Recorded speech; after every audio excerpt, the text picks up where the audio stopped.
The Indian economy has witnessed profound positive transformation in the last 10 years. The people of India are looking ahead to the future with hope and optimism.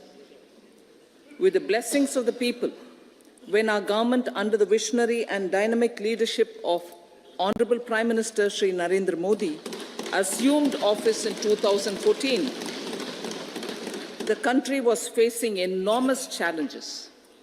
With Sabka Saath, Sabka Vikas as its mantra, the government overcame those challenges in right earnest. Structural reforms were undertaken. Pro-people programs were formulated and implemented promptly. Conditions were created for more opportunities for employment and entrepreneurship. The economy got a new vigor. The fruits of development started reaching the people at scale. The country got a new sense of purpose and hope. Naturally, the people blessed the government with a bigger mandate.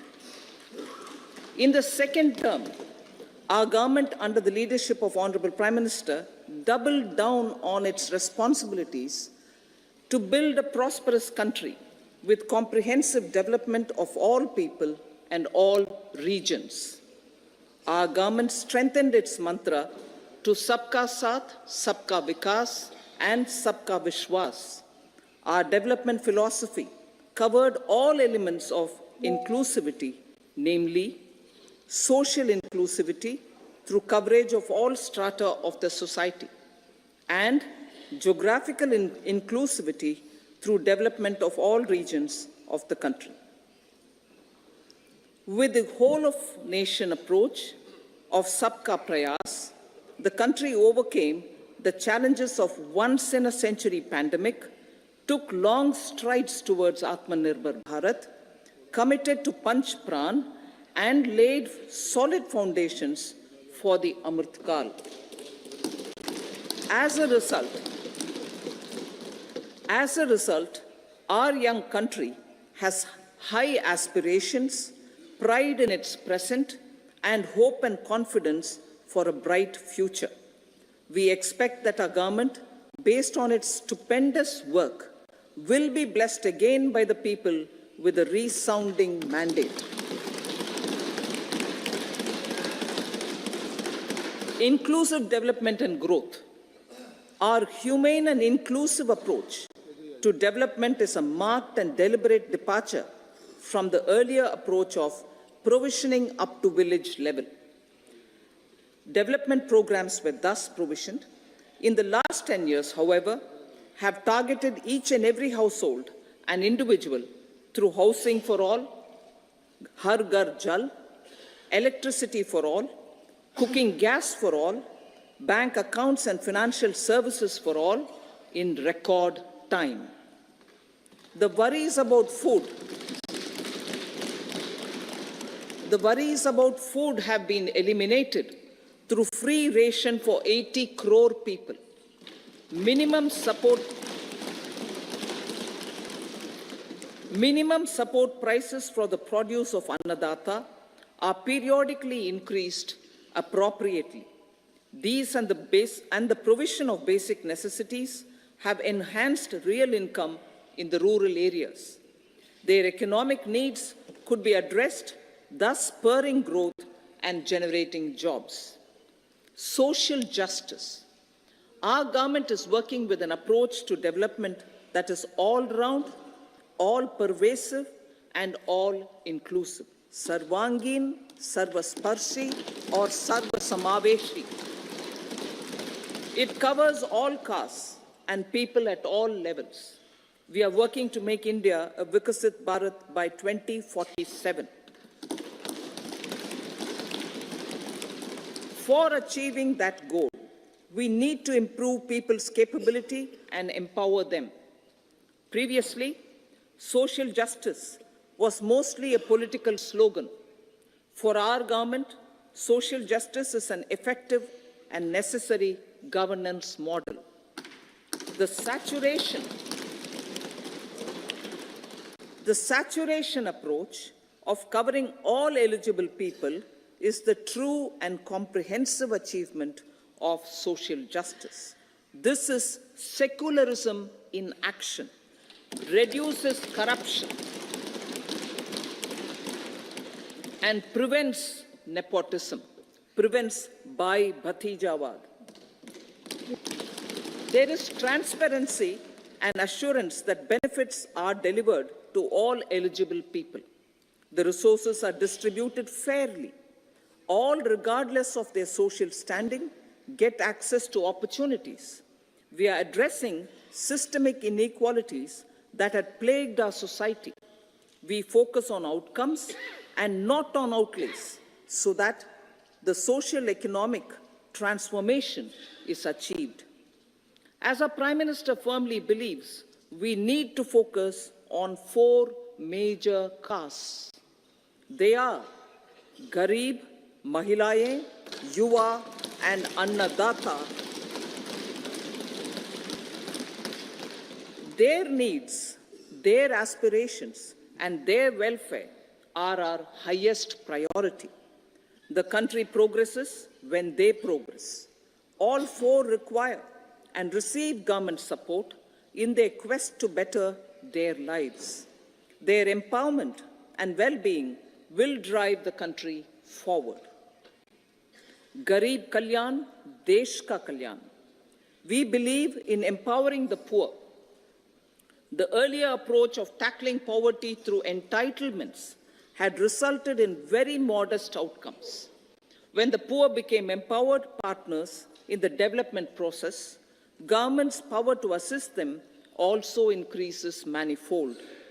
With the pursuit of Sabka Saath, in these 10 years, the government has assisted 25 crore people to get freedom from multi-dimensional poverty.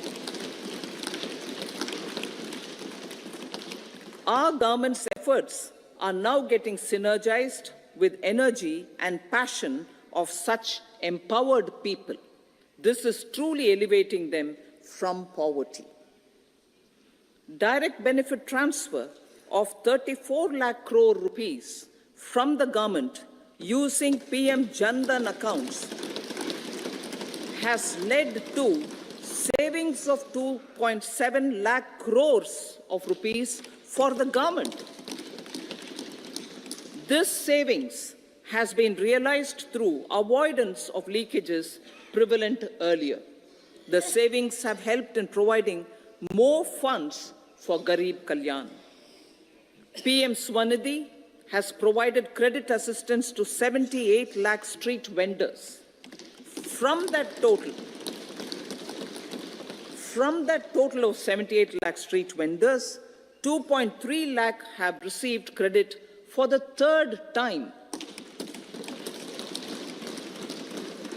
PM Janman Yojana reaches out to the particularly vulnerable tribal groups who have remained outside the realm of development so far. PM Vishwakarma Yojana provides end-to-end support to artisans and craftspeople engaged in 18 trades. The schemes for empowerment of Divyangs and transgender persons reflect firm resolve of our government to leave no one behind. Welfare of Annadata. Farmers are our Annadata. Every year under PM Kisan Samman Yojana, direct financial assistance is provided to 11.8 crore farmers, including marginal and small farmers. Crop insurance is given to 4 crore farmers under PM Fasal Bima Yojana. These, besides several other programs, are assisting Annadata in producing food for the country and for the world. Electronic National Agricultural Market has integrated 1,361 mandis and is providing services to 1.8 crore farmers with trading volume of 3 lakh crores of rupees. The sector is poised for inclusive, balanced, higher growth and productivity. These are facilitated from farmer-centric policies, income support, coverage of risks through price and insurance support, promotion of technologies and innovations through startups. Empowering the Amrit PD, the Yuva. Our prosperity depends on adequately equipping and empowering the youth. The National Education Policy 2020 is ushering the transformational reforms. PM Schools for Rising India, PM Shri, are delivering quality teaching and nurturing holistic and well-rounded individuals. The Skill India mission has trained 1.4 crore youth, upskilled and reskilled 54 lakh youth, and established 3,000 new ITIs. A large number of institutions of higher learning, namely 7 IITs, 16 triple ITs, 7 IIMs, 15 AIMS, and 390 universities have been set up. PM Mudra Yojana has sanctioned 43 crore loans aggregating to 22.5 lakh crores of rupees for entrepreneurial aspirations of our youth. Besides that, Fund of Funds, Startup India, and Startup Credit Guarantee schemes are assisting our youth. They are also becoming Rozgar Data. The country is proud of our youth scaling new heights in sports. The highest ever medal tally in Asian Games and Asian Para Games in 2023 reflects a high confidence level.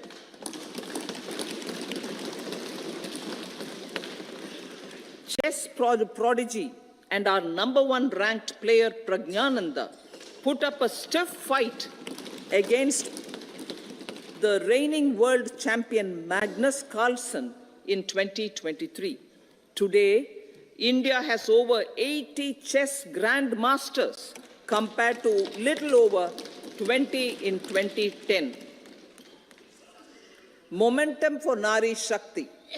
The empowerment of women through entrepreneurship, ease of living, and dignity for them has gained momentum in these 10 years. 30 crore Mudra Yojana loans have been given to women entrepreneurs. Female enrollment in higher education has gone up by 28% in 10 years.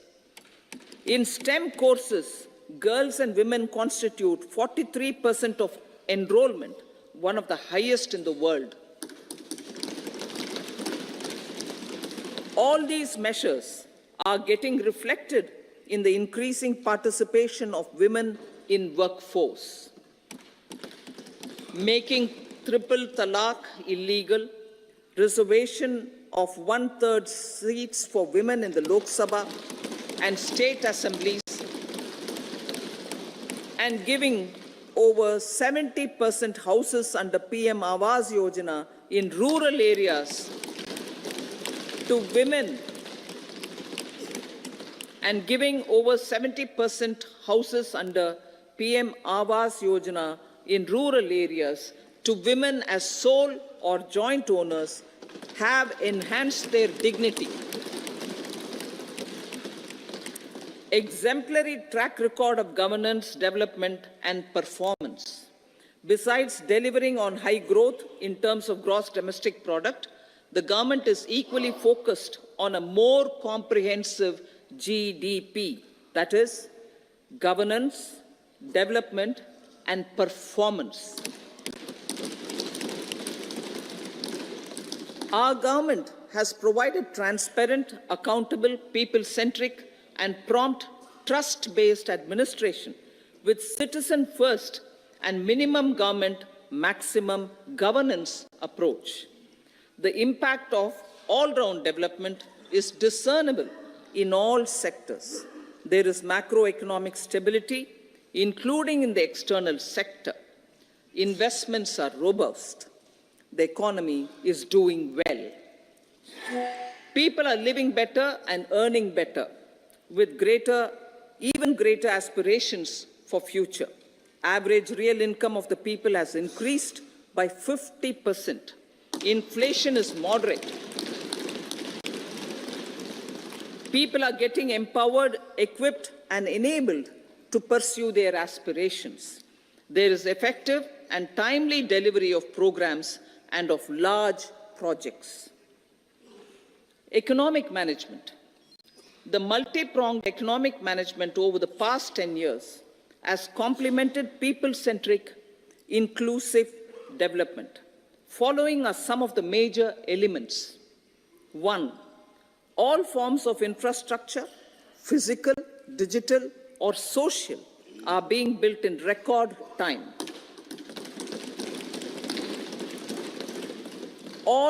Number 2, all parts of the country are becoming active participants in economic growth.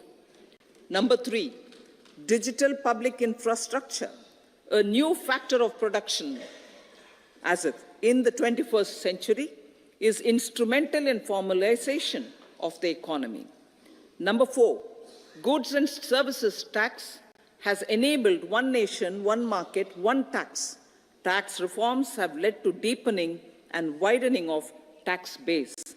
Number 5, strengthening of the financial sector has helped in making savings, credit, and investments more efficient.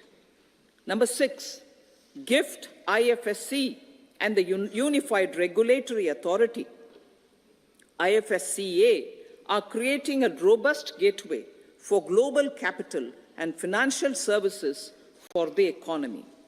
Number 7, proactive inflation management has helped keep inflation within the policy band. Now, the global context, Honorable Speaker, sir. Geopolitically, global affairs are becoming more complex and challenging with wars and conflicts. Globalization is being redefined with reshoring and friendshoring, disruption and fragmentation of supply chains, and competition for critical minerals and technologies. A new world order is emerging after the COVID pandemic. India assumed the G20 presidency during very difficult times for the world.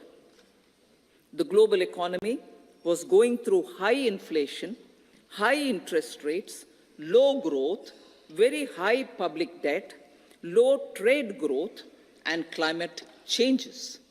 The pandemic has led to a crisis of food, fertilizer, fuel, and finances for the world, while India successfully navigated its way.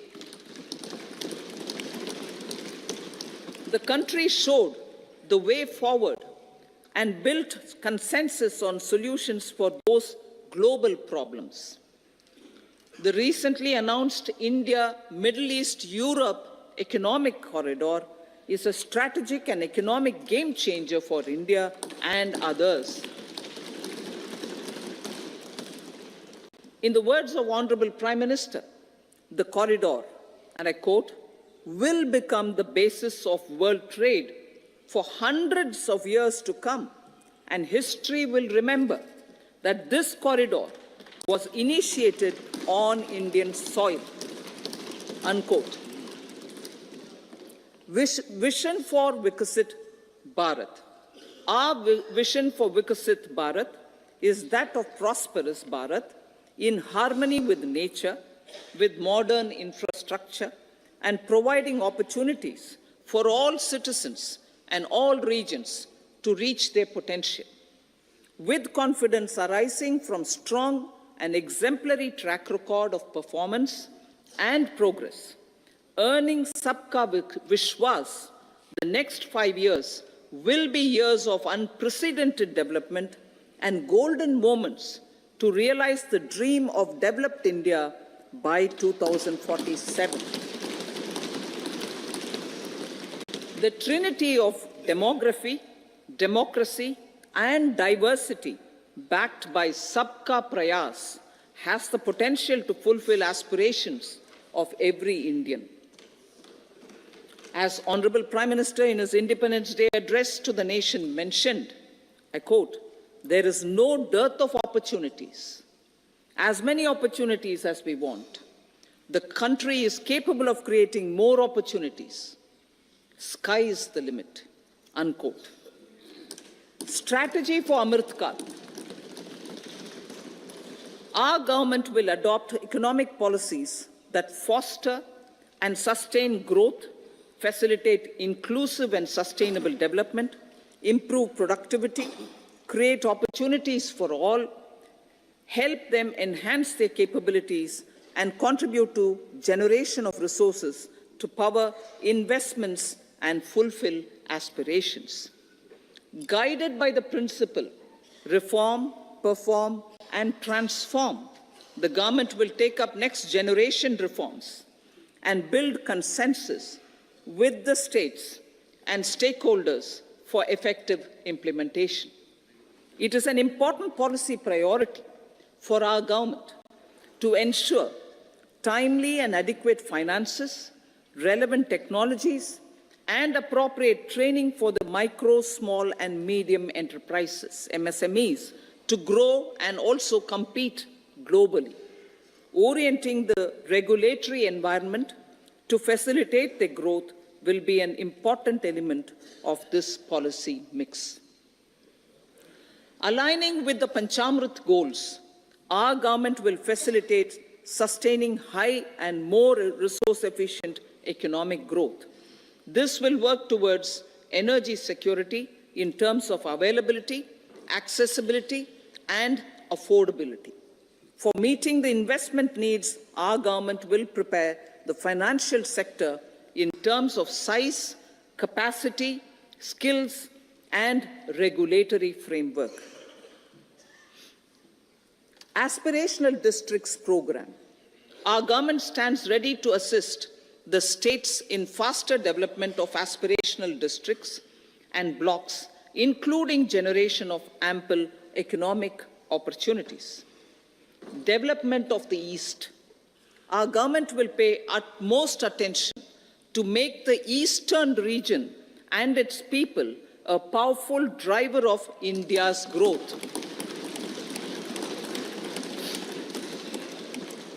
PM Awas Yojana Gramin. Despite the challenges due to COVID, implementation of PM Awas Yojana Gramin continued, and we are close to achieving the target of 3 crore houses. 2 crore more houses will be taken up in the next 5 years to meet the requirement arising from increase in the number of families. Rooftop solarization and Muft Bijli. Through rooftop solarization, 1 crore households will be enabled to obtain up to 300 units free electricity every month. This scheme follows the resolve of Honorable Prime Minister on the historic day of consecration of Sri Ram Mandir in Ayodhya. Following benefits are expected. Savings up to 15 to 18,000 rupees annually for households from free solar electricity and selling the surplus to the distribution companies. Charging of electric vehicles. Entrepreneurship opportunities for a large number of vendors for supply and installation. Employment opportunities for the youth with technical skills in manufacturing, installation, and maintenance. Housing for middle class. Our government will launch a scheme to help deserving sections of the middle class, and I quote from Honorable Prime Minister's words, living in rented houses or slums or chawls and unauthorized colonies, unquote, to buy or build their own houses. Medical colleges. Several youth are ambitious to get qualified as doctors. They aim to serve our people through improved healthcare services. Our government plans to set up more medical colleges by utilizing the existing hospital infrastructure under various departments. A committee for this purpose will be set up to examine the issues and make relevant recommendations. Cervical cancer vaccination. Our government will encourage vaccination for girls in the age group of 9 to 14 years for prevention of cervical cancer. Maternal and child health care. Various schemes for maternal and child care will be brought under one comprehensive program for synergy in implementation. Upgradation of Anganwadi centers under Saksham Anganwadi and Poshan 2.0 will be expedited for improved nutrition delivery, early childhood care and development. The newly designed U-Win platform for managing immunization and intensified efforts of Mission Indradhanush will be rolled out expeditiously throughout the country. Ayushman Bharat. Healthcare cover under Ayushman Bharat scheme will be extended to all ASHA workers, to all Anganwadi workers and helpers. Agriculture and food processing. The efforts of value addition in agriculture sector and boosting farmers' incomes will be stepped up. Pradhan Mantri Kisan Sampada Yojana has benefited 38 lakh farmers and generated 10 lakh employment. Pradhan Mantri Formalization of Micro Food Processing Enterprises Yojana has assisted 2.4 lakh SHGs and 60,000 individuals with credit linkages. Other schemes are complementing the efforts for reducing post-harvest losses and improving productivity and incomes.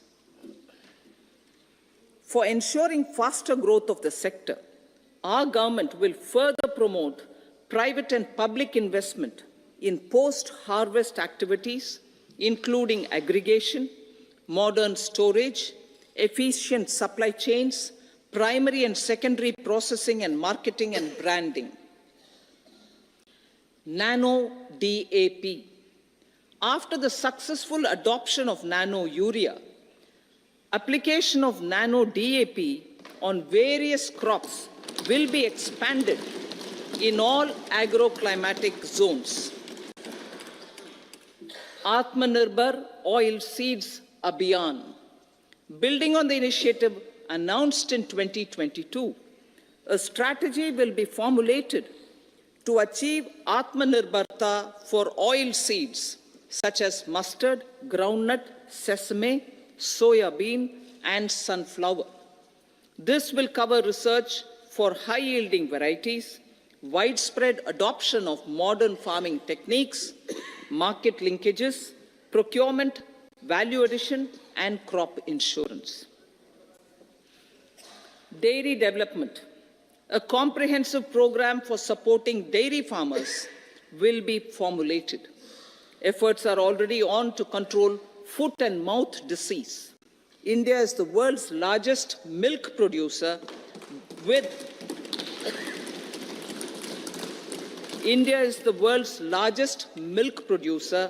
but with low productivity of milch animals. The program will be built on the success of existing schemes such as Rashtriya Gokul Mission, National Livestock Mission, and infrastructure development funds for dairy processing and animal husbandry. Matsya Sampada. It was our government which set up a separate department for fisheries, realizing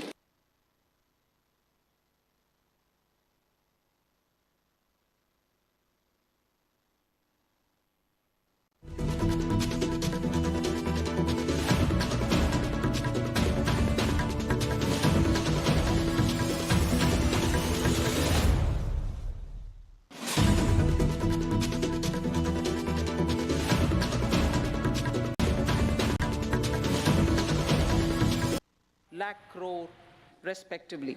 Both will be less than that in 23-24.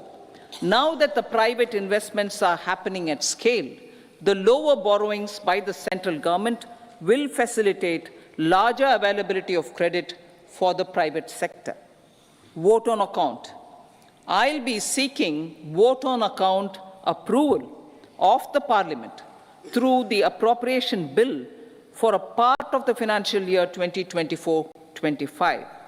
I will now move to Part B. Honorable Speaker, sir, over the last 10 years, the direct tax collections have more than trebled and the return filers swelled 2.4 times. I would like to assure the taxpayers that their contributions have been used wisely for the development of the country and welfare of its people. I appreciate the taxpayers for their continued support. The government has reduced and rationalized tax rates. Under the new tax scheme, there is now no tax liability for taxpayers with income up to 7 lakh rupees, up from 2.2 lakh rupees in the financial year 2013-14. The threshold for presumptive taxation for retail businesses was increased from 2 crores to 3 crores. Similarly, the threshold for professionals eligible for presumptive taxation was increased from 50 lakh rupees to 75 lakh rupees. Also, corporate tax rate was decreased from 30% to 22% for existing domestic companies and to 15% for certain new manufacturing companies. Honorable Speaker, sir, in the last 5 years, our focus has been to improve taxpayer services. The age-old jurisdiction-based assessment system was transformed with the introduction of faceless assessment and appeal, thereby imparting greater efficiency, transparency, and accountability. Introduction of updated income tax returns, a new Form 26AS, and pre-filling of tax returns have made filing of tax returns simpler and easier. Average processing time of returns has been reduced from 93 days in the year 2013-14 to a mere 10 days this year, thereby making refunds faster. Indirect taxation. By unifying the highly fragmented indirect tax regime in India, the GST has reduced the compliance burden on trade and industry. The industry has acknowledged the benefits of GST. According to a recent survey conducted by a leading consulting firm, 94% of industry leaders view the transition to GST as largely positive. According to 80% of the respondents, it has led to supply chain optimization, as elimination of tax arbitrage and octroi has resulted in disbanding of checkposts at the state and city boundaries. At the same time, tax base of GST more than doubled, and the average monthly gross GST collection has almost doubled to 1.66 lakh crores this year. States too have benefited. States' SGST revenue, including compensation released to states in the post-GST period of 2017-18 to 2022-23, has achieved a buoyancy of 1.22. In contrast, the tax buoyancy of state revenues from subsumed taxes in the pre-GST 4-year period of 2012-13 to 2015-16 was a mere 0.72.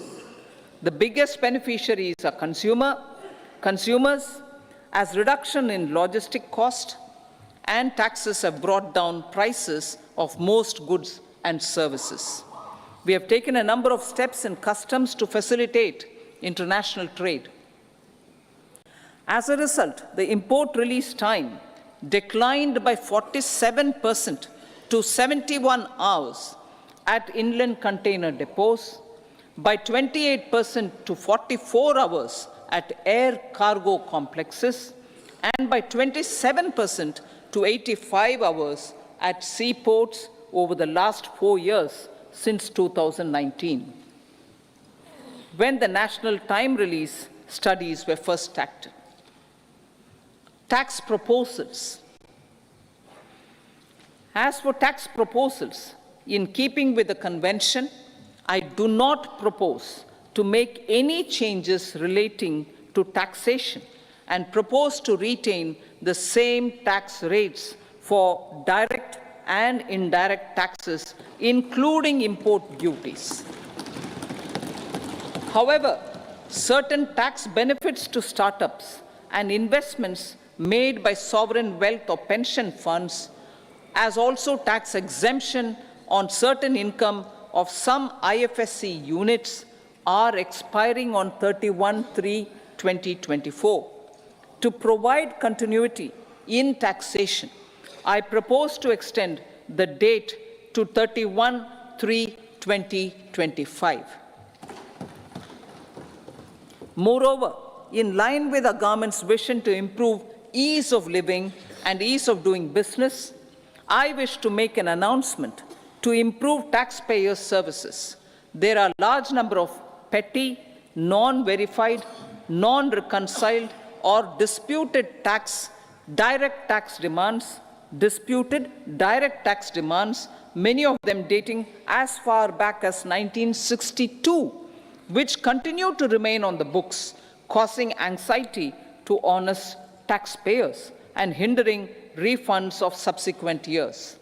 Honorable Speaker, sir, I propose to withdraw such outstanding direct tax demands up to 25,000 rupees pertaining to the period up to financial year 2009-10 and up to 10,000 rupees for financial years 2010-11 to 2014-15.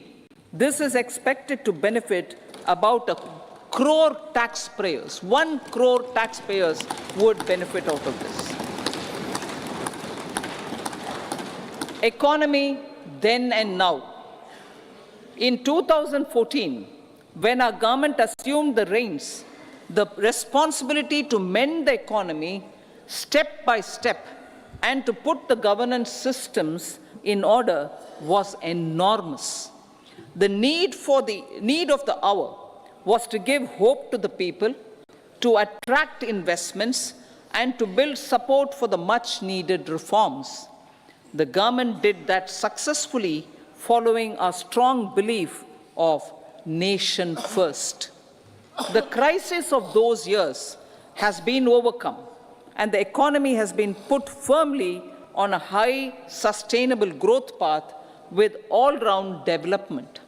It is now appropriate to look at where we were then.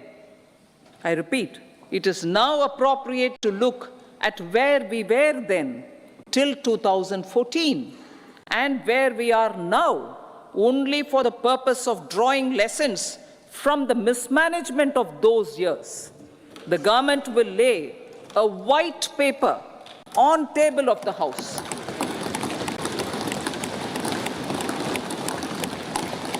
The exemplary track record of governance, development, and performance, effective delivery, and Jan Kalyan has given the government trust, confidence, and blessings of the people to realize whatever it takes, the goal of Vikasit Bharat, with good intentions, true dedication, and hard work in the coming years and decades.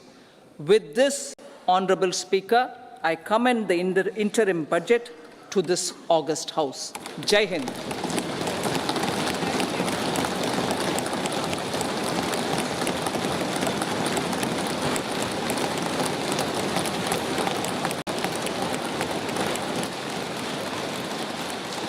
Item number 2, Srimati Nirmala Sitharaman ji.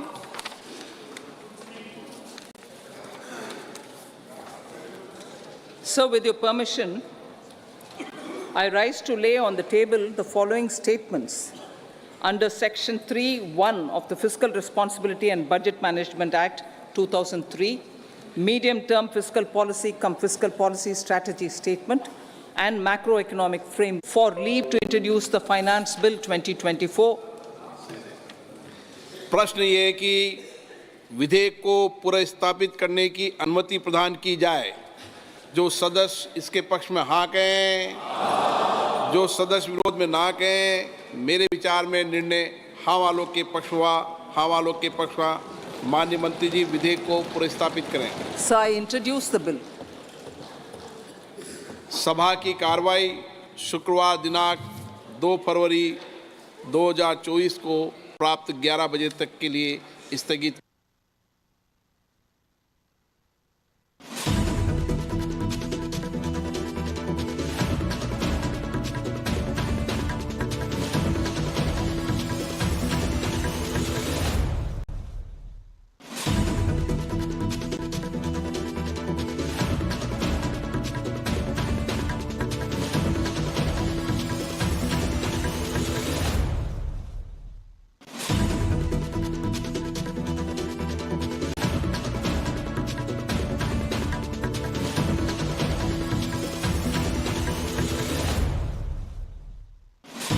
सभा की कार्रवाई शुक्रवार दिनांक 2 फरवरी 2024 को प्राप्त 11 बजे तक